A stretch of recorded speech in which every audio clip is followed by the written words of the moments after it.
কিভাবে মহাবিশ্ব সৃষ্টি হয়েছে এবং কি এটিকে একত্রিত করে?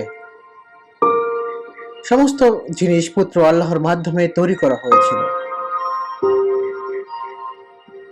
ইউহান্না 1:1-3। প্রথমে কালাম ছিলেন, কালাম আল্লাহর সঙ্গে ছিলেন এবং কালাম নিজেই আল্লাহ ছিলেন। আর প্রথমে তিনি আল্লাহর সঙ্গে ছিলেন, আর সবকিছু সেই কালামের দ্বারা সৃষ্টি হয়েছিল। আর যা কিছু সৃষ্টি হয়েছিল সেগুলোর মধ্যে কোনো কিছুই তাকে ছাড়া সৃষ্টি হয়নি। হযরত ঈসা স্বয়ং আল্লাহ। তিনি হলেন দ্বিতীয় ব্যক্তি যার মাধ্যমে সমস্ত কিছু তৈরি হয়েছিল। তিনি সবকিছু শুধু সৃষ্টি করেননি, ঈসা মসীহ তার কালাম দ্বারা মহাবিশ্বের সমস্ত কিছুকে সমুন্নত ধরে রেখেছেন এবং পিতার মাধ্যমে তাকে দুনিয়ার কাছে তার মহিমা উপস্থাপনের জন্য পাঠানো হয়েছিল। ইব্রানির 1:1-3। আল্লাহ আমাদের পূর্বপুরুষদের কাছে নানাভাবে অনেকবার অল্প অল্প করে কথা বলেছিলেন, কিন্তু এই দিনগুলোর শেষে তিনি তার পুত্রের মধ্য দিয়ে আমাদের কাছে কথা বলেছেন।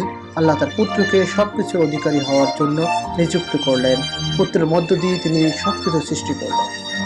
আল্লাহর সব গুণ সেই পুত্রের মধ্যে রয়েছে। পুত্রই আল্লাহর পূর্ণ ছবি। পুত্র তার শক্তিশালী কালামের দ্বারা সবকিছু ধরে রেখে পরিচালনা করে।